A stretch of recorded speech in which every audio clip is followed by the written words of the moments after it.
नाम आपका ताहिर है, बिन कलंदर कैसे बने?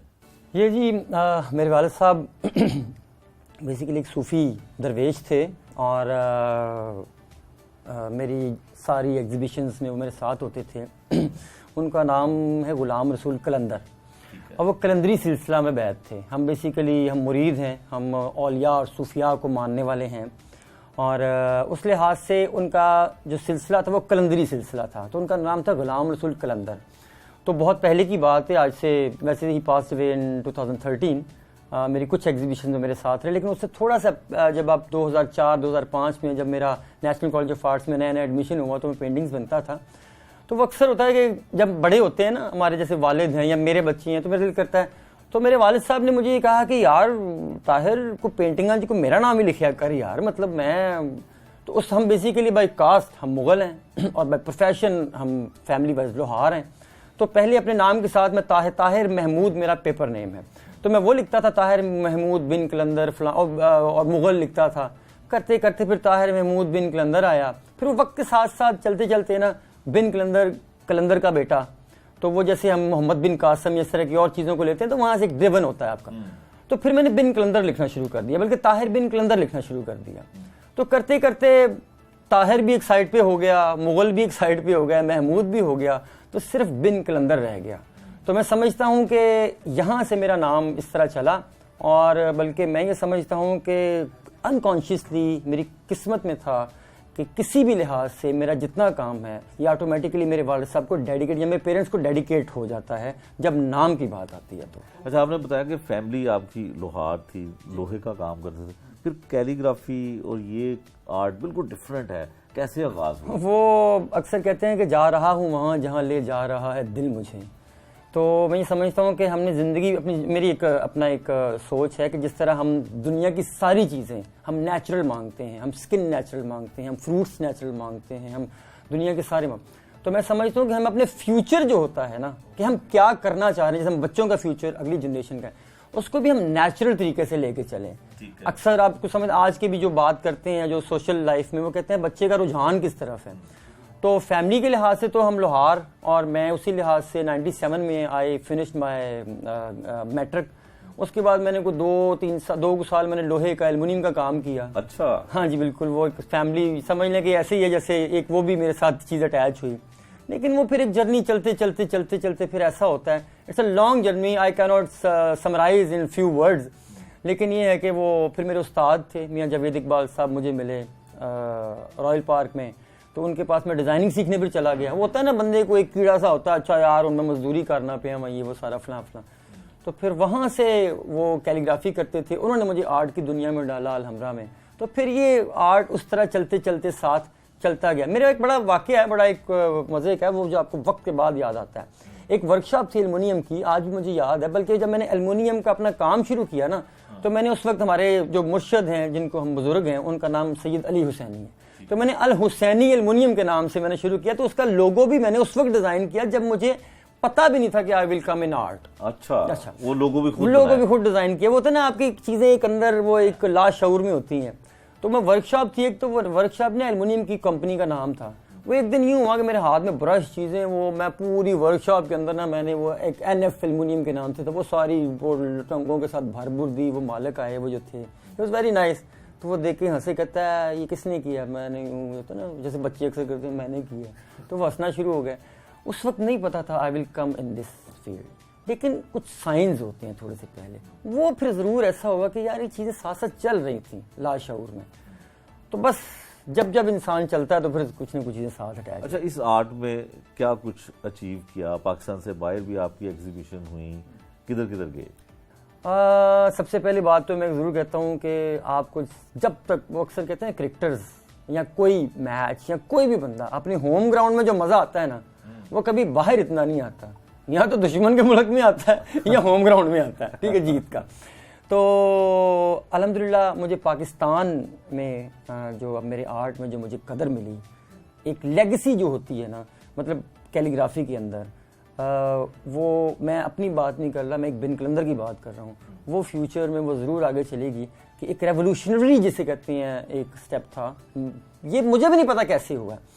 तो वो करते करते फिर चीज़ें इसी तरह साथ साथ चलती हैं और ये हुआ कि पाकिस्तान के बाद फिर ये हुआ कि बाहर मेरी दुबई में 2 सोलो एग्जीबिशन हो चुकी हैं। उसके अलावा आर्ट की वर्कशॉप होती हैं जो सिखाते हैं ओमान में, दुबई में, कनाडा में, अमेरिका में और यूके में, बहुत सारे मुल्कों में मैं वर्कशॉप्स करवा चुका हूँ। ग्रुप एग्जीबिशंस बहुत ज़्यादा हुई हैं मेरी। तो अल्हम्दुलिल्लाह बस ये है कि अल्लाह ताला जिसको जहाँ पे कुछ कर दे। हमारा काम ये है कि माली दा कम पानी पाना पर मशकां पावे, मालिक दा कम फल फूल लाना लावे या ना लावे। आपकी नीयत और आपकी डेडिकेशन आपके काम के साथ होनी चाहिए। तो ये था कि तकरीबन कोई काफ़ी दुनिया के मुल्क विज़िट किए, वहाँ पे आर्ट को भी देखा, आर्ट के साथ वहाँ का कल्चर भी देखा कि लोग कैसे रहते हैं, किस तरह रहते हैं, अर्बन कल्चर देखा, फिर कंपैरेटिवली पाकिस्तान को देखा कि हम किन चीज़ों में उनसे आगे हैं और किन चीज़ों में उनसे पीछे हैं। हम बहुत सारी चीज़ों में उनसे बेहतर हैं, आर्ट के हवाले से बहुत बेहतर हैं। पाकिस्तानी आर्ट के बारे में इंटरनेशनली जब मैं बात करूं तो पाकिस्तान की आर्ट की खासियत है, पाकिस्तान में आपको आर्ट के अंदर वर्सटैलिटी मिलती है।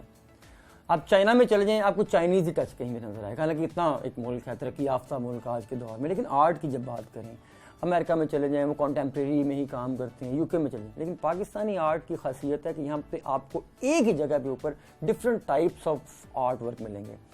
तो दुनिया के अंदर गए, देखा बहुत सारी जगहों पे, और बहुत सी मेन स्ट्रीम, बल्कि जो यूएसए की जो होती है, जो इंटरफेथ रिलेशन की जो मिनिस्ट्री होती है, उनके पास मेरे काम की मौजूद है एक, और इंडिया में अदनान समी जो हैं उनके पास ऑन द रिक्वेस्ट जिसे कहते हैं, एंड देखें वो एक बड़ा नाम है, तो इसलिए मैं ज़रूर इस चीज़ को ऑनर समझूंगा कि ऑन द रिक्वेस्ट कि I want a painting from Bin Kalandar, तो उनके पास भी गई। फिर ए आर रहमान जो थे, उनको एक उनकी बर्थडे पे गिफ्ट किसी ने देना था, तो ए आर रहमान उन्होंने, I am very lucky about him, because नाम तो नाम होता है, बाकी बाउंड्री से बढ़ के होता है, बहुत बड़ा नाम है कहा जाए। तो ही रिक्वेस्टेड कि यार I want the word A R Rahman and can you ask Bin Qalandar he has to paint something for me. तो फिर उनके लिए मैंने एक रहमान की पेंटिंग बनाई, वो दी उनको। पाकिस्तान के अंदर आए अगर तो बहुत सारे जो पॉलिटिशियंस, बहुत सारे मीडिया के लोग लाइमलाइट में जो बेसिकली आते हैं इंटरनेशनली, जो दुबई के जो शेख हैं, शेख मोहम्मद, उनके ऑफिस में, पर्सनल ऑफिस में मेरा पेंटिंग का म्यूरल बहुत बड़ा लगा हुआ है। There are lot of things, बहुत सारी जगह हैं। ये सबको गिफ्ट किया या नहीं जी, मैं मैं बात करता हूँ कि ये मेरा पैशन भी है और प्रोफेशन भी है। तो मैं ऑनेस्टली, सच बात है, शायद इसकी बड़ी अजीब सी लगे, मैं पेंटिंग गिफ्ट नहीं करता। अच्छा, उसकी वजह ये है कि ये मेरा एक पैशन भी है, मेरा बटर एंड ब्रेड भी है, लेकिन ये होता है कि गिफ्ट नहीं करता, लेकिन सम टाइम मेरे लिए ये होता है कि respect is more than money. तो अगर कहीं पे कोई बंदा मुझे कहे ना, जैसे मुझे मेरे से बहुत सारी पेंटिंग कुछ स्टूडेंट्स भी खरीदते हैं इंटरनेशनल या कुछ काम करने वाले, तो वो कहते हैं यार हमने पैसे इकट्ठे किए हैं, तो मेरा ये नहीं, मैं इतना स्ट्रिक्ट नहीं होता कि पेंटिंग की इतनी कीमत और उतनी दो, लेकिन ये होता है कि वो कहते हैं ना तो माले मुफ्त दिले बेरहम नहीं होता। तो वो कोई भी हो, जरदारी हाउस में मेरी पेंटिंग्स लगी हैं, बड़े म्यूरल्स लगे हैं, और उसके अलावा बिलावल के पास भी हैं मेरी, इमरान खान के अभी पिछले दिनों उनके ऑफिस में लगी हैं। अल्लाह का शुक्र है इस एज में जो इतनी रिस्पेक्ट मिली, इतनी चीज़ें मिली, तो ख़ुद भी नहीं पता कि काम कहाँ कहाँ जाता है। और मेरा थोड़ा सा ये होता है कि मैं बहुत कम लोगों से इन पर्सन मिलता हूँ। वो एक होता है ना कि आप जा के मिलना, आर्टिस्ट वैसे भी तन्हाई पसंद होता है, थोड़े से वो होते हैं ज़रा बैग में, वो एक तस्वीर खींचनी है तो कोई आ जाएगा, 100 बिस्मिल्लाह नहीं है। मेरा काम जो दिख रहा है, my work, my art is my identity. और शुरू में बल्कि बिन कलंदर के नाम से ये था कि जब 2009 में जब मेरी एग्जीबिशन हुई, उस वक्त तक सारे लोग मेरे वालिद साहब को ही असल में आर्टिस्ट समझते थे, because is like a beard person, वो एक पूरा वो एक कलंदरी लिबास था, तो बच्चे छोटे से को कुछ नहीं होता था, ये नहीं है। तो फिर वह आहिस्ता आहिस्ता आपका शक्ल सोशल मीडिया के ऊपर रजिस्टर्ड हो जाता है कि बस अल्लाह दी कसमें हुई बिन कलंदर है।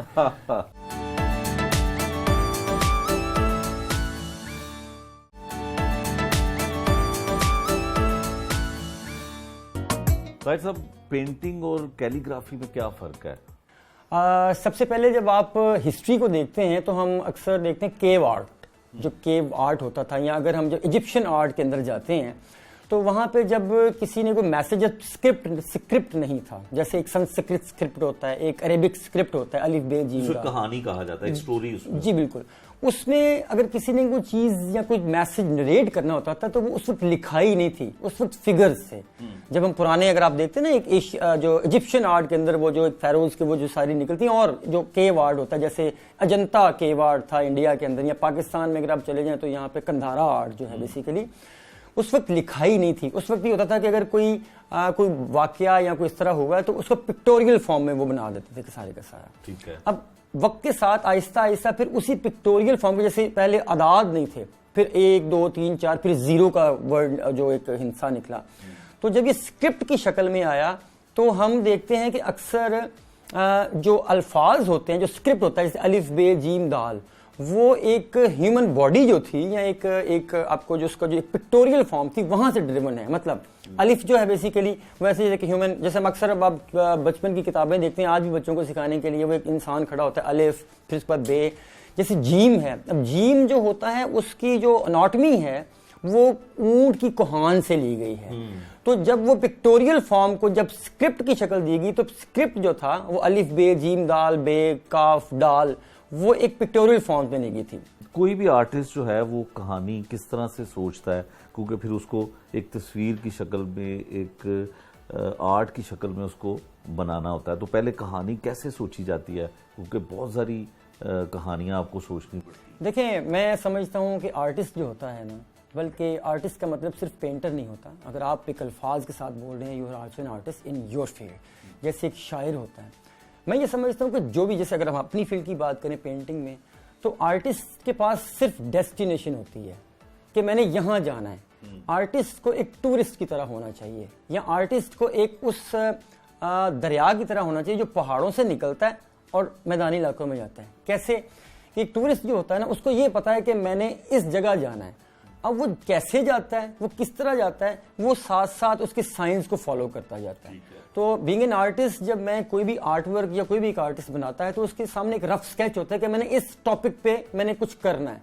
और वो टॉपिक की जो डिटेल्स होती है ना, वो खुद ब खुद उसके लिए मुशाहिदा बड़ा जरूरी है। बिल्कुल, उस मुशाहिदा भी जरूरी है, और वो जो एक इनटेंजिबल फील, एक विजिबल भी नहीं होती, विजिबल भी होती है, टेंजिबल भी होती है, लेकिन उसमें आवाज नहीं होती। वो साइलेंट कम्युनिकेशन होती है एक आर्टिस्ट की अपने आर्ट पीस के साथ। तो आर्टिस्ट पेंटिंग को कमांड नहीं करता, आर्टिस्ट पेंटिंग को, अपने आर्ट वर्क को फॉलो करता है। जैसे माइकल एंजेलो ने कहा था कि मैं स्कल्पचर जब बनाता हूं तो मैं स्कल्पचर्स में से फिगर नहीं निकालता, बल्कि ऑलरेडी जो फिगर उसके ऊपर बना होता है, मैं उसकी एक्स्ट्रा जो स्टोन है उसको रिमूव करता हूं, वो ऑलरेडी चीज मौजूद होती है। अच्छा, कोई भी आर्टिस्ट जो भी काम या आर्ट अपना बनाता है, वो उस पर पूरी मेहनत करता है, तो जरूरी होता है कि देखने वालों को, पसंद करने वालों को वो भी अच्छा लगे और समझ आ जाए। देखें, वो कहते हैं पसंद अपनी अपनी, अंदाज अपना अपना, हर इंसान की अपनी अपनी एक चॉइस होती है किसी भी चीज़ को देखने की। लेकिन असल में सबसे पहले तो आर्ट जो होता है ना, वो आर्टिस्ट सबसे पहले वो अपने प्लेयर के लिए बनाता है कि मुझे वो कैसा लग रहा है। और जब वो अपने आर्ट के साथ प्रॉपरली डेडिकेटेड होता है, उसके साथ सिंसियर होता है ना, तो फिर उसकी एप्रिसिएशन जरूर मिलती है। आर्टिस्ट जब आर्ट वर्क को बनाएगा तो ये ना सोचे कि लोग क्या कहेंगे, वो ये सोचे कि मुझे कैसा लग रहा है। तो फिर वो जो एक तासीर होती है ना, वो खुद ब खुद दूसरे लोगों में नजर आती है। और आर्ट वर्क की सबसे अच्छी बात एक ये होती है, एज एन पेंटर अगर मैं बात करूं, तो जरूरी नहीं कि जो आप सोच रहे हैं वो वैसा बन रहा है, बल्कि अगर 10 ऑडियंस एक आर्ट वर्क, एक पेंटिंग को देख रहे हैं ना, तो वो 10 डिफरेंट सब्जेक्ट के साथ उसको नजर आएगी। किसी को कुछ नजर आएगा, किसी को कुछ नजर आएगा। तो ये सबसे बड़ी बात है कि जैसा देखोगे वैसा नजर आएगा। एक बड़ी खूबसूरत बात किसी आलम ने की थी कि अगर यहां से देखोगे, नीचे से देखोगे तो वो बड़ा नजर आएगा, और जब इधर से देखोगे तो वो छोटा नजर आएगा। तो आपका देखने का एंगल है, तो हर देखने वाले का एंगल और है, बनाने वाले का एंगल और है, और यही एक आर्ट की सबसे ज्यादा खूबी होती है। अच्छा, जो आपने पहली पेंटिंग बनाई, कितनी एप्रिसिएशन मिली, और आपने कहा कि आपका पैशन भी है और प्रोफेशन भी है, तो फिर कितना मुआवजा मिला उस आर्ट का? मुझे मुआवजा, मैं अक्सर कहा, मैं वैसे नॉर्मली ये भी एक होता है कि डेफिनेटली पैशन भी है, प्रोफेशन भी है, but money is not everything. जो आपकी एप्रिसिएशन होती है ना, वो बहुत सारे पैसों से भी ज़्यादा अहम होती है। लेकिन पैसा एक ज़िंदगी का हिस्सा है और वो उसको होना भी चाहिए।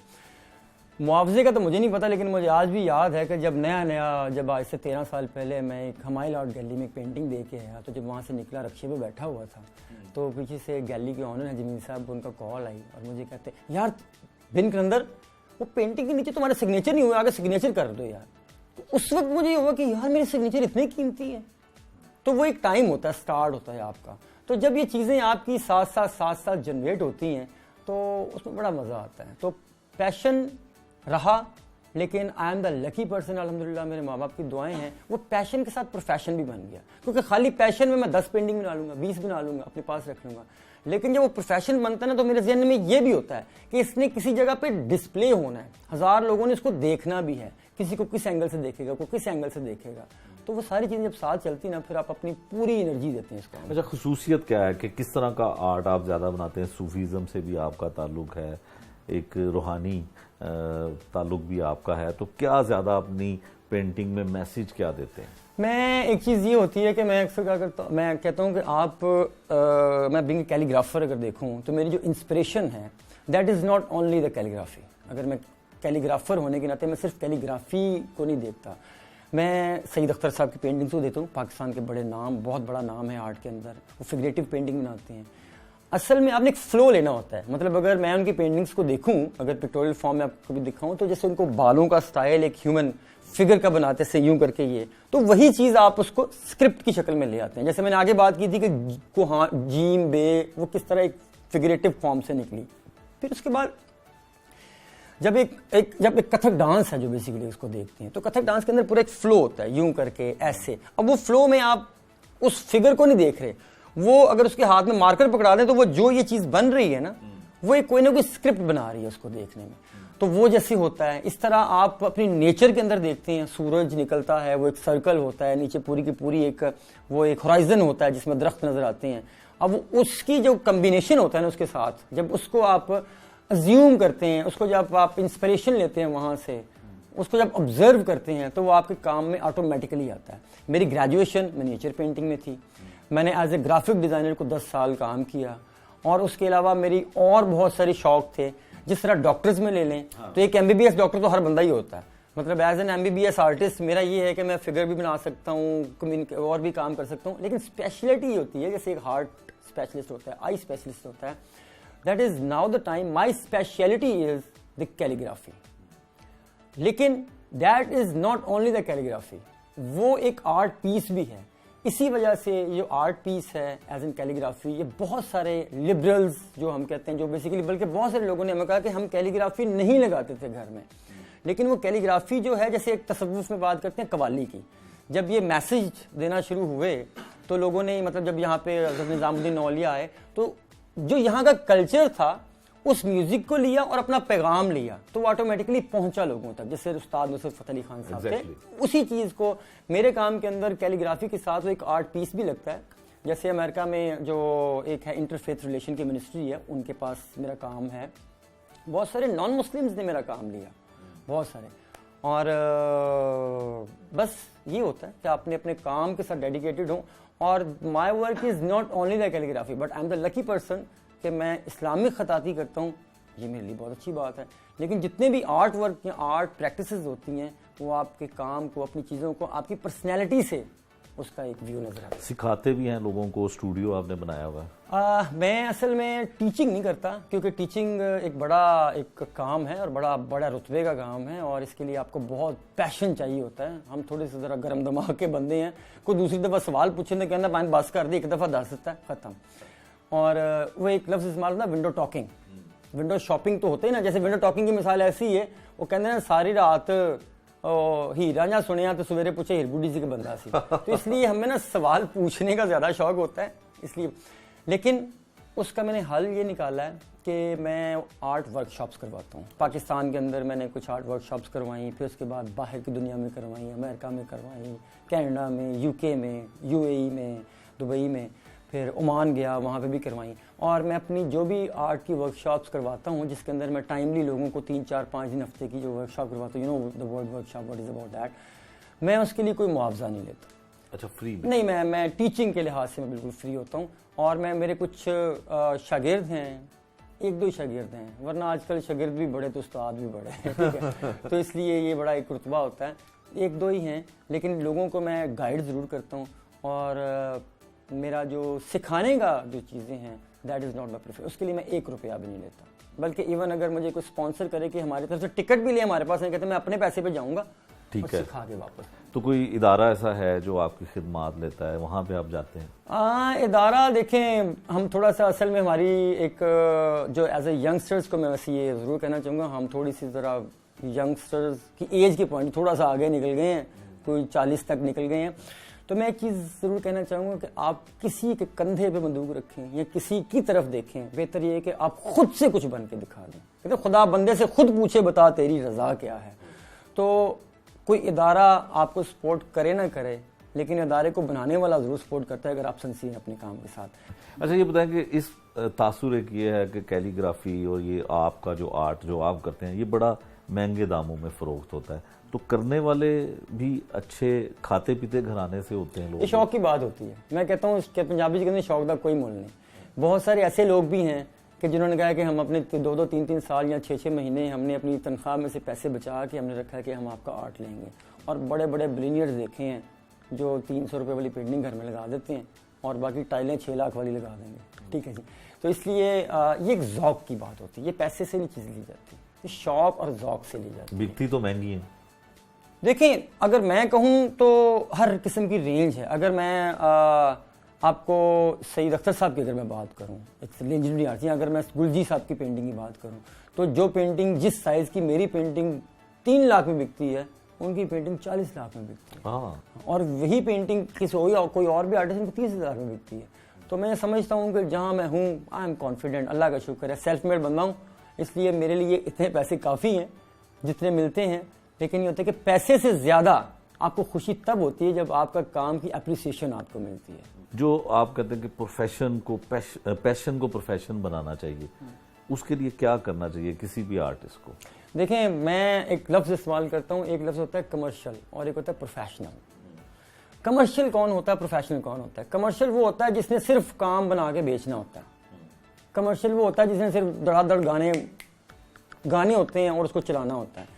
कमर्शियल वो होता है जिसने एक दिन के अंदर 10 जगह के डिफरेंट ड्रामों में शूट करना होता है। प्रोफेशनल वो होता है कि वो ये सब कुछ करता है, लेकिन अपने काम की, अपने पैशन की जो क्वालिटी है ना, जो प्रोफेशन की, उसके साथ कंप्रोमाइज़ नहीं करता। मतलब मैं अगर सुबह से लेकर शाम तक डग एक फार्मूले में ये बस एक जैसी चीज़ बना के दे जाऊँ, या एक जैसा ड्रामे चलने शुरू हो जाए, एक जैसे प्रोग्राम चलने, एक जैसे गाने चलने शुरू हो, वो बंदा कमर्शियल हो जाता है। लेकिन जो प्रोफेशनल होता है वो उसमें अर्निंग भी करता है, उसको प्रोफेशन के तौर पर भी लेता है, लेकिन उसकी क्वालिटी के साथ कंप्रोमाइज़ नहीं करता। तो मेरी कोशिश ये होती है कि मैं अगर इसको एक कमाने के लिए भी लूँ तो मैं प्रोफेशनल वे में लूँ, रादर के जब तक मैं अपनी पेंटिंग से खुद सेटिस्फाई ना हूँ तब तक मैं पेंटिंग आगे भेजता नहीं। तो आप टाइम दें उसको, उसके साथ सिंसियर हो, फिर वो आपकी कदर बढ़ाएगी। किसी आर्टिस्ट के लिए मूड का अमल दखल कितना? बहुत ज़्यादा। हाँ, डिपेंड करता है। कभी कभी मैं अक्सर कहता हूँ मौसम इंसान के अंदर का होता है, बाहर का नहीं होता। कभी कभी ये सर्दियों के अंदर बंदा शॉर्ट्स पहन के फिर रहा होता है, नहीं ठंड लगती। और कभी कभी गर्मियों में भी ना, मतलब बंदा कहता है यार मुझे सर्दी लग रही है। इस तरह के कुछ माहौल होते हैं। आर्टिस्ट जो होता है उसका जो मूड, उसका जो माइंड होता है, वो उसके काम के अंदर ज़रूर नज़र आता है, वो उसको खुद भी नहीं पता होता। मतलब जैसे अगर मैं बात कर रहा हूँ, अगर मैं अच्छे मूड में हूँ तो मेरी, ठीक है ना, अब जैसे बीवियों का मूड होता है घर में अच्छा मूड होगा तो अच्छी रोटी मिल जाएगी, बुरा मूड होगा तो जो भी मिल जाए कबूल है, जैसे बच्चों का मूड होता है। हाँ। तो इस वजह से आर्टिस्ट का काम उसके मूड के मुताबिक ज़रूर चलता है।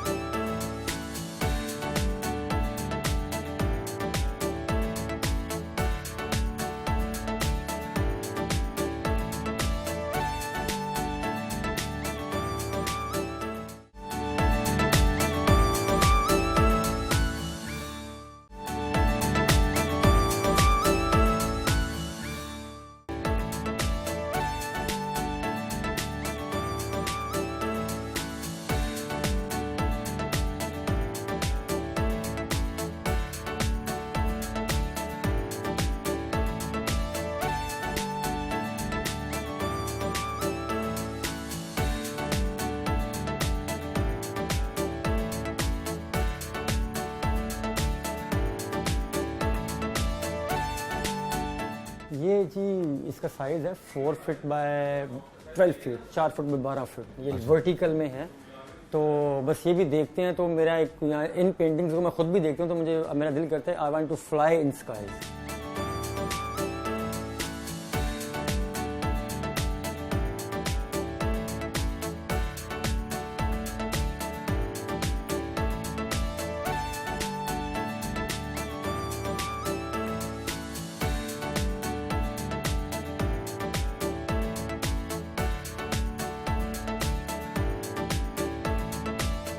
बिन कलंदर साहब, जो आर्ट गैलरी होती है वो किसी भी आर्टिस्ट के लिए कितनी हेल्पफुल होती है? आर्ट गैलरी जो होती है बेसिकली वो एक आर्टिस्ट को प्रमोट करने में, उसको फाइनेंशियली सपोर्ट करने में बहुत बड़ा रोल प्ले करती है आज के दौर में। हम चाहे सोशल मीडिया पे जितना भी अपना काम को दिखा लें, क्योंकि गैलरी के अंदर जो काम डिस्प्ले होता है ना, प्रॉपर एक फ्रेम के साथ एक डिस्प्ले होता है, फिर ये इनकी अपनी एक पीआर होती है जिसमें ये लोगों को बुलाते हैं या दिखाते हैं। तो आर्टिस्ट को जो यंगस्टर, मैं अगर यंगस्टर एक टाइम के ऊपर आज भी हूँ खैर, लेकिन आज से 10-12 साल पहले भी अगर देखूँ तो गैलरीज के अंदर अपना काम डिस्प्ले करना एक बहुत बड़ा ख्वाब होता है एक नए आर्टिस्ट का। क्यों? क्योंकि गैलरी आपको एक ऐसा प्लेटफॉर्म देती है कि आर्टिस्ट और बायर के दरमियान एक ब्रिज होती है, दो कि उसमें वो अपना भी बिजनेस करती है, तो आपको नाम भी मिलता है, आपको बिजनेस भी मिलता है। तो पैशन, वही बात आती है कि पैशन आपका प्रोफेशन बनता है एक अच्छी आर्ट गैलरी के रूप में। तो बहुत बड़ा रोल है जी पाकिस्तान में आर्ट, प्राइवेट आर्ट गैलरीज का बहुत बड़ा रोल है इस आर्ट की तरवीज के लिए। और आज के दौर में अगर देखा जाए तो आर्ट एक बहुत अच्छा बिजनेस भी है। लोग जो अच्छे आर्टिस्ट होते हैं उनके काम के ऊपर लोग इन्वेस्ट करते हैं, मतलब ये पेंटिंग आज खरीद लेते हैं, इसको 10 साल बाद बेचेंगे, तो वो जैसे इन्वेस्टमेंट प्लॉट्स के ऊपर होती है, प्रॉपर्टी पे होती है, बहुत सारे लोग आर्ट के ऊपर इन्वेस्टमेंट करते हैं और इसमें गैलरीज एक लिंक बनाती है। अच्छा, तमाम आर्टिस्टों के काम यहाँ पे हैं, तो यहाँ पे ऐसा भी होता है कि कोई कॉपीराइट के मसाइल भी हों, आपका काम किसी ने बहुत उसको अच्छा लगा हो तो उसको कॉपी करने की कोशिश की हो, या आपने कॉपी करने की कोशिश की हो? देखें, सीखने के लिए और इंस्पिरेशन के लिए आप अपने मास्टर्स को और बड़े आर्टिस्टों को कॉपी कर सकते हैं, करें।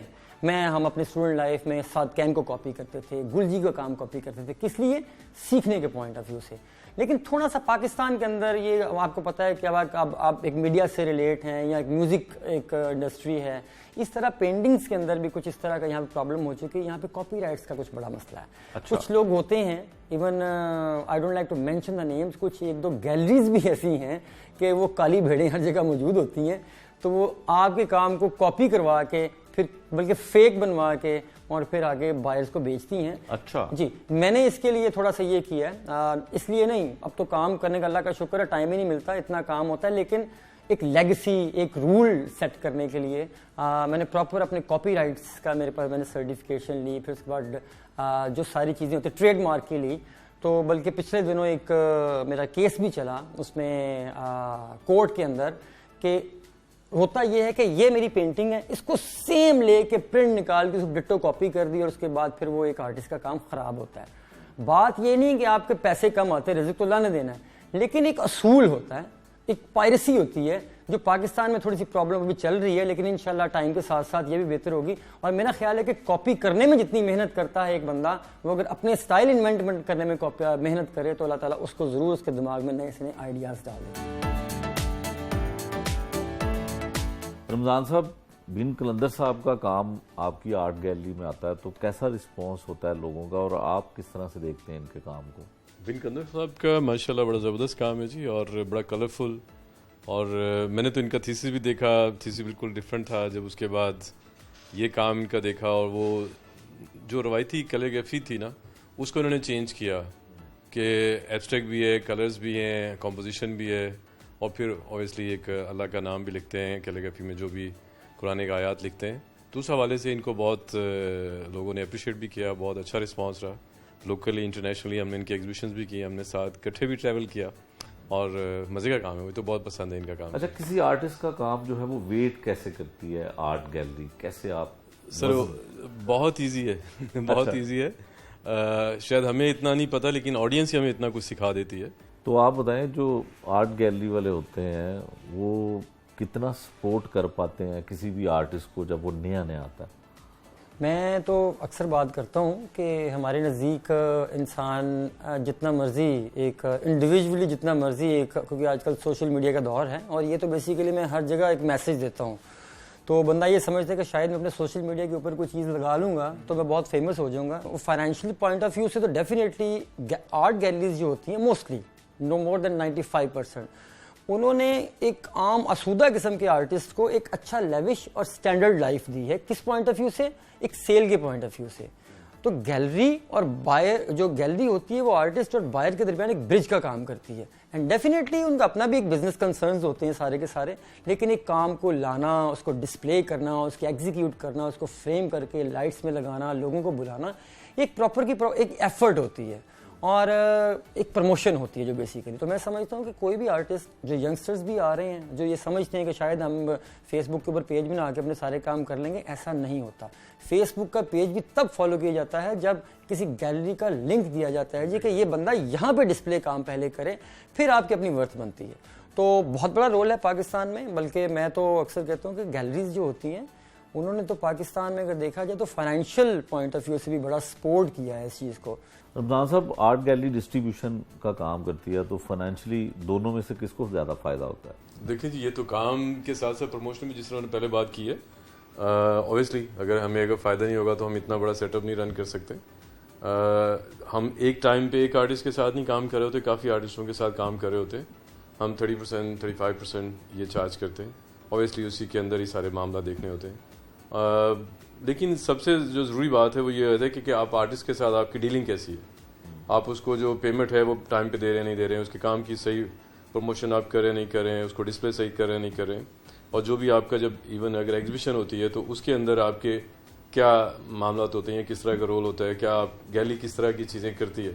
तो हम तो अपना बेस्ट से बेस्ट करते हैं। जो भी एग्जीबिशन होती है उसमें A to Z, चाहे वो सोशल मीडिया की बात कर लें या चैनल्स की बात कर लें या अपने जो क्लाइंटेल है, डेटाबेस है, उसकी बात कर लें, तो हम सबको साथ लेके चलते हैं। और मेरे ख्याल में गैलरी का यही रोल है कि जितना उसके आर्टिस्ट को जितना ज़्यादा से ज़्यादा फ़ायदा हो, तो यही कोशिश करते हैं और माशाल्लाह बड़ा अच्छा चल रहा है जी।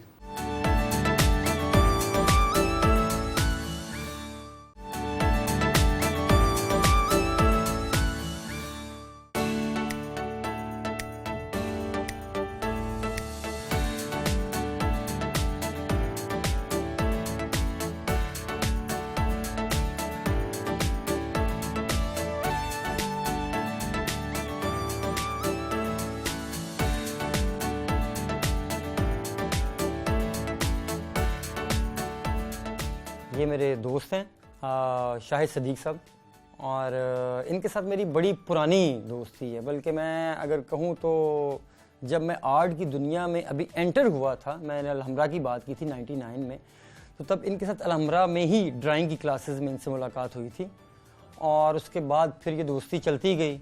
फिर आगे फर्दर एक आपका एक जर्नी होता है, तो ये भी डिज़ाइन की फील्ड से थे, मैं भी डिज़ाइन की फील्ड से था, तो करते करते बस फिर आगे बड़े एक डिफरेंट जर्नीज़ हैं, डिफरेंट स्टाइल्स हैं ज़िंदगी के गुजारने के। शाहिद साहब बताएं। दरअसल होता ये जी, जो बंदा खुद अच्छा होता है ना, उसको दोस्त भी अच्छे मिल जाते हैं। तो ये खुद अच्छे थे तो इनको दोस्त भी अच्छे मिल गए, तो बड़ा अच्छा इनके साथ एक रहा है। बड़ी वो स्ट्रगल वाला एक टाइम इनका, ताहिर का, इनके साथ अच्छा, बैठना। आप तो ये बड़े बड़े स्टार और बड़े आर्टिस्ट बन गए ना, तो जब इब्तदाई दिनों में तब हालात भी शुरू में जब होते हैं दोस्तों के तो वो सबके सामने होते हैं, तो उस दौर की कोई बात हमें बताएं। उस दौर में एक बात ये थी कि ये कहते होते थे कि यार मेरी जब फर्स्ट एग्जीबिशन होगी ना, तो तूने मेरी पेंटिंगें सारी गाड़ी में रख के लेके जानी है। फिर आपने रखी? वो मैंने रखी और लेके गए फर्स्ट एग्जीबिशन पे। पहली जो कैटलॉग भी डिजाइन की इन्होंने डिजाइन की, फर्स्ट कैटलॉग भी जो बनी। अच्छा, कोई आप बता रहे थे कि प्लानिंग करते थे कि एग्जीबिशन होने से पहले कि पेंटिंग कितने की बिकेगी, कोई रेट लगाते थे आप? हाँ बिल्कुल, बैठे उधर ऑफिस में बैठे इसी तरह से बातें हो रही होती थी कि यार ये 2 पेंटिंगें ये कितने की बिकेंगी, ये 2.5 लाख की बिकेगी। तो एक टाइम वो भी आया कि 2.5 लाख क्या, उससे भी ज्यादा की मजाक में एक दूसरे से बात कर रहे होते थे कि यार ये इतने की बिकेंगी। तो बड़ी देर एक बार ना इनका कुछ तकरीबन 30-40 पेंटिंग मेरे पास ऑफिस में पड़ी रही। तो ये कहते होते थे कि यार ये मेरा खजाना है तुम्हारे पास, ये बड़ी एक दौलत है मेरी तुम्हारे पास, इसको तुम संभाल के रखना। तो बस देख ले, जब पहली इनकी पेंटिंग बिकी, कोई ज्यादा पैसे आए तो फिर नहीं जी, इन्होंने दावत वगैरह पार्टी पार्टी तो फिर पार्टी सीन तो शुरू से दोस्तों रहा है में ना। पार्टियां नहीं खत्म होती हमारी, आज भी नहीं खत्म पार्टी होती। पार्टी सीन तो शुरू से है, हाँ जी। अच्छा वो चाहे नान पकौड़े पे क्यों ना हाँ हो। इनकी एक बात ये बड़ी अच्छी थी, क्योंकि कलंदरी सिलसिला से माशाल्लाह से, तो कहीं भी जा रहे होते थे ना, तो पता चला ना कि वो कोई जलेबियाँ बांट रहा है, उन्होंने गाड़ी से उतरना है तो जाकर जलेबियाँ लेनी शुरू कर देनी इन्होंने। ये ट्रेडिशन जो है ना, ये हमारी, हम इसको छोड़ नहीं सकते साहब। बाद कला हमें से कहते होते कि यार सब्र कर ले, क्या हो गया, नहीं नहीं इसका अपना मजा है, हाँ। ये लेके खाने का अपना मजा है, बाजार से तो ले ही लेंगे। अच्छा, दोस्ती तो आपकी है, आप कहते हैं बड़े अच्छे आदमी हैं, बड़ा प्यार भी रहा है। आर्टिस्ट कैसे हैं, कैसा देखते हैं आप? आर्टिस्ट बहुत अच्छे, बींगे वुमेन बहुत अच्छे हैं, इनकी केयर, इनका दोस्तों के साथ बिहेव, बाकी सारी चीज़ें बहुत अच्छी हैं। तो हल्ला गुल्ला फैमिली के साथ सारी चीज़ें माशाल्लाह से। मेरा जी होता ये है कि मेरे बल्कि अक्सर जो दोस्त है ना, ये भी हैं और भी बहुत सारे, मेरा बड़ा हल्का है अहबाब जो ना दोस्तों का, वो हैं उसी है। कुछ 40-45 दोस्त हैं। अच्छा। सुकून से जिसे कहते हैं ना, शोल फुल लगाते हैं। लेकिन होता है कि जब भी मेरी कोई एग्जीबिशन होती है ना, कोई सोलो एग्जीबिशन में पेंटिंग, अच्छा वो पेंटिंग्स को नहीं देख रहे होते, उनसे अक्सर लोग पूछते हैं यार पेंटिंग नहीं देख रहे, कहना सारियां बंद ही साढ़े सामने ने। तो वो दोस्तों के साथ गैदरिंग होती है, बनाते रहते हैं और वो साथ ही देखते तो रहते हैं। दोस्ती इतनी ज्यादा है तो फिर घर में टाइम दे पाते हैं, काम में टाइम दे पाते हैं? दोस्ती निभाना तो फिर बड़ा मुश्किल मैनेज काम है। करना होता है जी, आपने वक्त को मैनेज कर लें तो सब कुछ हो जाता है। तो मेरा एक मोटो यही है, मैं अक्सर कहा करता हूँ कि यारा पीछे फैमिली ना छो तो फैमिली पीछे यार ना छोड़ो। ना छोड़ो।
जो आर्टिस्ट होते हैं, खासकर आपकी तरह के, नाम भी हो, शोहरत भी हो, तो घर में कितना, फैमिली को कितना टाइम दे पाते हैं? असल में ये होता है जी कि जब चाहे कोई आर्टिस्ट है, चाहे कोई जितना भी बिजी है, आपने अपने टाइम का एक शेड्यूल बनाना होता है और इसके अंदर आप ज़िंदगी की सारी चीज़ें लेके चलते हैं। मेरा एक बेसिकली एक कहना होता है हमेशा कि वक्त हर एक के पास होता है लेकिन हर एक के लिए नहीं होता। तो अगर आप अपनी फैमिली को टाइम देना चाहें तो आप दे सकते हैं, अगर आप अपने दोस्तों को टाइम देना चाहें तो दे सकते हैं, अगर आप अपने बिजनेस को टाइम देना चाहें तो दे सकते हैं। और टाइम मैनेजमेंट ही तो आज के दौर में सबसे मेन चीज़ है। और सबसे बड़ी बात ये होती है कि जब आप घर आएँ और आपको अच्छी फैमिली मिले, एक हंसता हुआ चेहरा मिले और बच्चे खेलते हुए मिले, तो फिर घर आने को दिल करता है। तो कोशिश होती है कि मिल जाती है। आपको हंसता हुआ, आपकी सूरत में हंसता हुआ चेहरा तो मिलता है, तो ये भी हंसते हुए घर पे आते हैं या गुस्से में आते हैं? खुशी से आते हैं, पहले कॉल करते हैं आने से पहले कि आ रहे हैं, खुशी होती और है। ताकि आप चेहरे पे मुस्कुराहट ले आए। ऐसे ही है। अच्छा, और तो कैसी जिंदगी एक आर्टिस्ट के साथ, कोई आम आदमी की में और एक आर्टिस्ट में फर्क होता है कोई? जी बहुत फ़र्क है। क्या फर्क होता है?